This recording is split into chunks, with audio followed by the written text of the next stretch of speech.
علیکم ورحمۃ اللہ وبرکاتہ۔ عزیز طلباء، میں محمد نعیم الرحمن، آپ کے اسلامیات کا معلم، آج آپ کے سامنے سبق نمبر 21 کے ساتھ حاضر ہوا ہوں، اور سبق نمبر 21 میں ہم آج سورۃ الاحزاب رکوع نمبر 7 اس کی آیت نمبر 53، صرف ایک ہی آیت ہم آج اس کی پڑھیں گے۔ آیت بڑی ہے اور اس کی جو تفسیر ہے وہ میں آپ کو ساتھ ساتھ بیان کروں گا۔ پچھلے سبق میں سبق نمبر 19 اور 20 میں ہم نے حدیث کا ترجمہ اور اس کی تشریح پڑھی تھی۔ اب ہم دوبارہ رکوع کی طرف آ گئے ہیں۔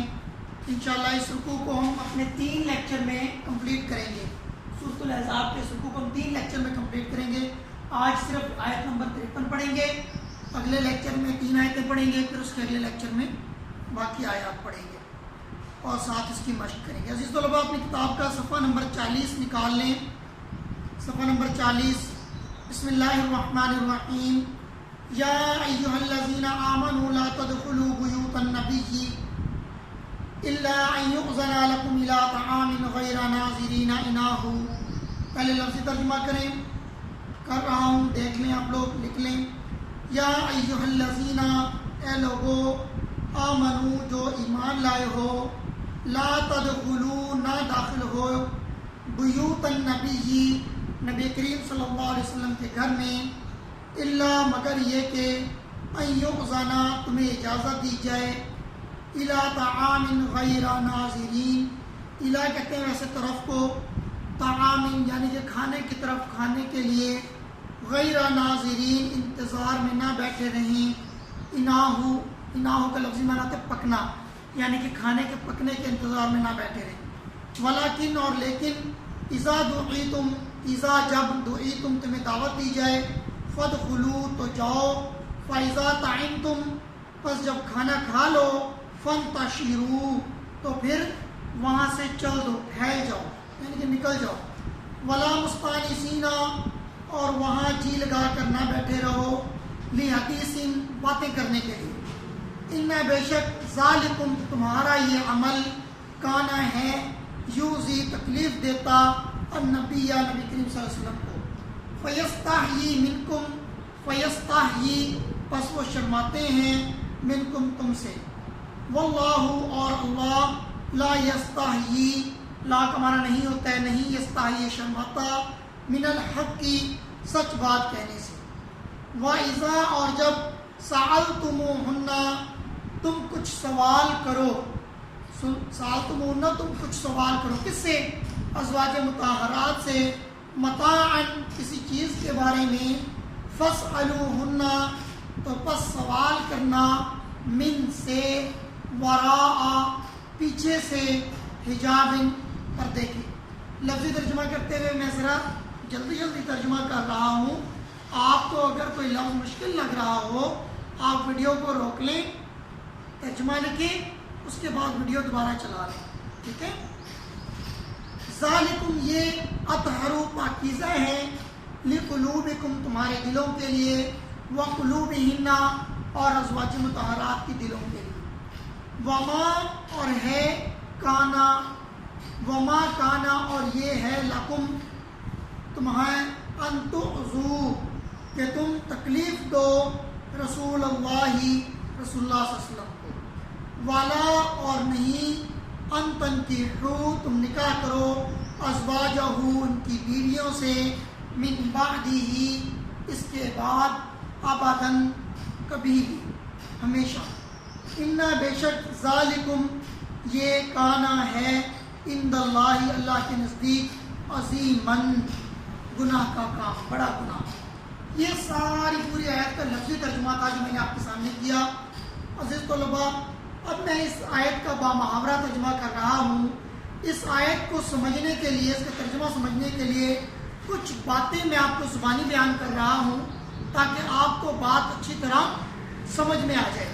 عزیز طلباء، پہلے تو آپ ایک چیز نوٹ کر لیں، لکھ لیں، اس آیت کو کہتے ہیں آیت حجاب۔ اس آیت کو کیا کہتے ہیں؟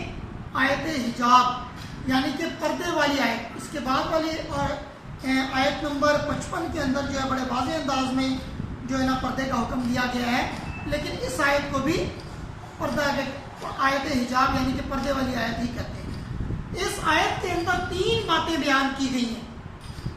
کتنی باتیں بیان کی گئی ہیں عزیز طلباء؟ 3 باتیں۔ پہلی بات یہ کہ نبی کریم صلی اللہ علیہ وسلم کے گھر میں آپ نے بغیر اجازت کے داخل نہیں ہونا، ٹھیک ہے؟ تو اس کی مزید تفصیل میں بھی آپ کو بیان کروں گا، اس لیے میں مختصر بتا رہا ہوں۔ پہلی بات یہ کہ نبی کریم صلی اللہ علیہ وسلم کے گھر میں بغیر اجازت کے داخل نہیں ہونا۔ دوسری بات یہ کہ جب آپ کو نبی کریم صلی اللہ علیہ وسلم کھانے کی دعوت دینے کے لیے بلائیں تو آپ ٹائم پر جائیں، ٹھیک ہے؟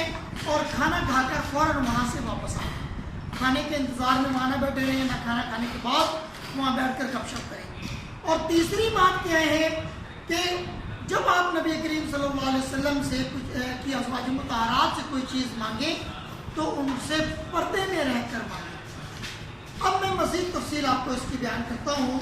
عزیز طلباء، عرب کا رواج تھا کہ وہ لوگ گھر میں ایک دوسرے کے بغیر اجازت کے ایسے داخل ہو جایا کرتے تھے، نہ دروازہ بجاتے، نہ اجازت لیتے، نہ باہر سے آواز لگاتے، گھر کے اندر ڈائریکٹ ایسے گھس جایا کرتے تھے۔ تو اس سے حضور علیہ السلام کو تکلیف ہوتی۔ حضور صلی اللہ علیہ وسلم اس بات کو کہنے سے شرماتے تھے، لیکن اللہ نے قرآن بنا کر یہ فیصلہ کر دیا۔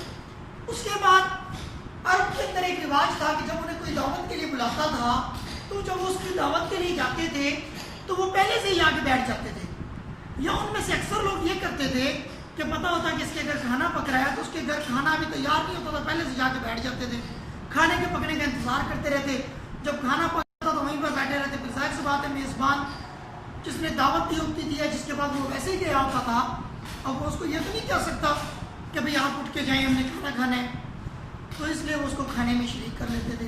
لیکن اگر بات 1-2 کی ہوتی تو ٹھیک، لیکن جب 4-5 ہو تو پھر کھانا کھلانا مشکل ہو جاتا ہے، کیونکہ ظاہر سی بات ہے ہر گھر میں ایک مقدار کے مطابق کھانا پکتا ہے۔ اسی طرح پہلے جو ہے وہ حضور علیہ السلام کی بیویوں سے صحابہ کرام رضی اللہ اجمعین باتیں کیا کرتے تھے بغیر پردے کے۔ اس وقت پردے کے احکامات نازل نہیں ہوئے تھے، تو وہ ہر طرح کی بات گپ شپ کر لیتے تھے، ان سے کوئی چیز لینا دینا ہوتا تھا وہ کر لیا کرتے تھے۔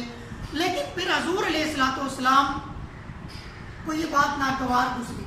یہ بات اس طرح ناگوار گزری کہ حضرت عمر رضی اللہ تعالیٰ عنہ نے حضرت محمد صلی اللہ علیہ وسلم سے کہا کہ آپ یہ لوگ دیر تک آ کے آپ کے پاس بیٹھے رہتے ہیں کھانے کے انتظار میں، آپ ان کو منع کیوں نہیں کرتے؟ اور پھر اس کے بعد آپ نے کہا کہ اگر ازواج مطہرات جو ہیں وہ پردہ کیا کریں اور غیر محرموں سے پردے میں بات کیا کریں تو یہ بات زیادہ بہتر ہو۔ لیکن اس وقت حضور علیہ السلام نے خود کچھ اس بارے میں کچھ بھی نہیں فرمایا تھا۔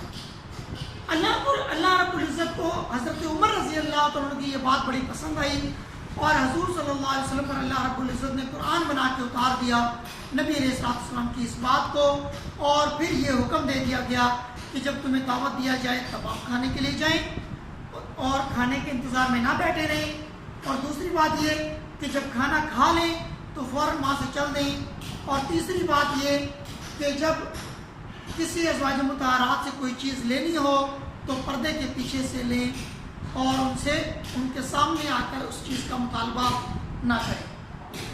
ایک بات اور میں یہاں پر آپ کو بیان کر دوں کہ حضرت زینب رضی اللہ تعالیٰ عنہ سے جب آپ صلی اللہ علیہ وسلم نے نکاح کیا تو نکاح کا ولیمہ تھا رات کے وقت۔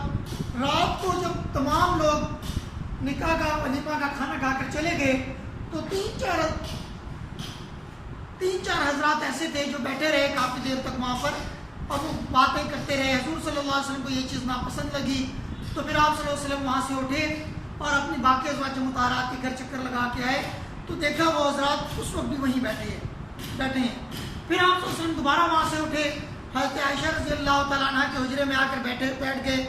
جب ان کو اس بات کا علم ہوا کہ وہ لوگ وہاں سے اٹھ کر چلے گئے ہیں تو پھر آپ صلی اللہ علیہ وسلم حضرت زینب کے گھر میں دوبارہ آئے۔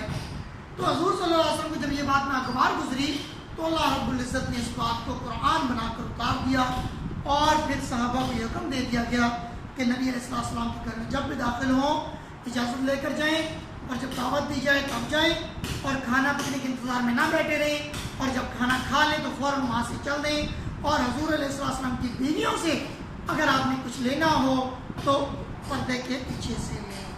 یہ ساری وہ تفسیر تھی صحت کی جو آیت ابھی ہم پڑھیں گے اب میں اس کا ترجمہ کر رہا ہوں، محاورہ ترجمہ۔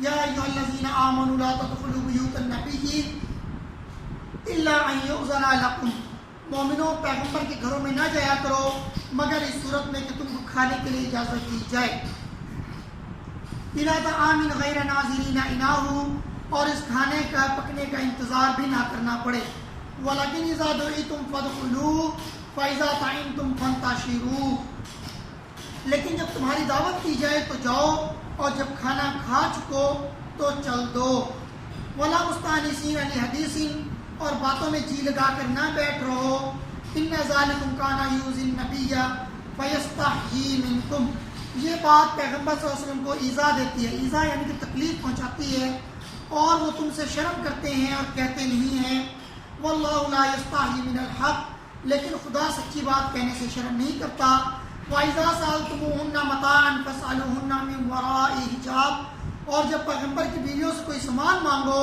تو پردے کے باہر سے مانگو، ذَلِكُمْ أَطْهَرُ لِقُلُوبِكُمْ وَقُلُوبِهِنَّ، یہ تمہارے اور ان کے دونوں کے دلوں کے لیے بہت پاکیزگی کی بات ہے، وَمَا كَانَ لَكُمْ أَن تُؤْذُوا رَسُولَ اللَّهِ وَلَا تَنكِحُوا أَزْوَاجَهُ مِن بَعْدِهِ أَبَدًا، اور تم کو یہ شایع نہیں کہ پیغمبر خدا کو تکلیف دو اور نہ یہ کہ ان کی بیویوں سے کبھی ان کے بعد نکاح کرو، ان ذالکم کان عند اللہ عظیما، بے شک یہ خدا کے نزدیک بہت بڑے گناہ کا کام ہے۔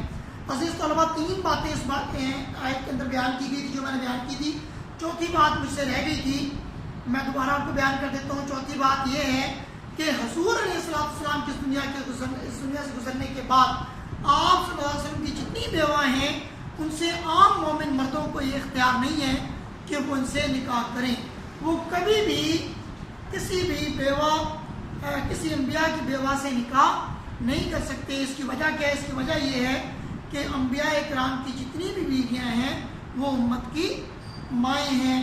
عزیز طلبہ، یہاں پر ہمارا آج کا سبق ختم ہوا۔ آج کی جو ڈائری ہے آپ کی، وہ ڈائری یہ ہے کہ آپ نے اس سبق کو اچھی طرح یاد کرنا ہے اور اس سبق کے اس آیت کی رف پریکٹس کو آپ نے کرنا ہے، اور رف پریکٹس کر کے مجھے آپ واٹس ایپ کر دیجیے گا۔ آپ کے مشق میں ایک سوال دیا ہوا ہے، اہل ایمان کو رسول اللہ کے گھر میں گھرانے کے بارے میں کیا ادب سکھایا گیا؟ اس سوال کا جواب بھی آپ کے اسی آیت کا ترجمہ ہے، اور دوسرا سوال ہے کہ رسول اللہ صلی اللہ علیہ وسلم کے یہاں کھانے پر آنے والوں کو دعوت کن آداب کی تعلیم دی گئی؟ اس کا جواب بھی اسی آیت کا ترجمہ ہے، لیکن پہلے سوال کے جواب میں آپ مکمل آیت کا ترجمہ لکھیں گے، اور دوسرے سوال کے جواب میں آپ دوسری لائن میں جو ہے کہ باتوں میں جی لگا کر نہ بیٹھ رہو، یہاں تک آپ ترجمہ لکھیں گے، ٹھیک ہے؟ اگلے سبق تک کے لیے اجازت دیجیے۔ اللہ حافظ، فی امان اللہ، السلام علیکم ورحمۃ اللہ وبرکاتہ۔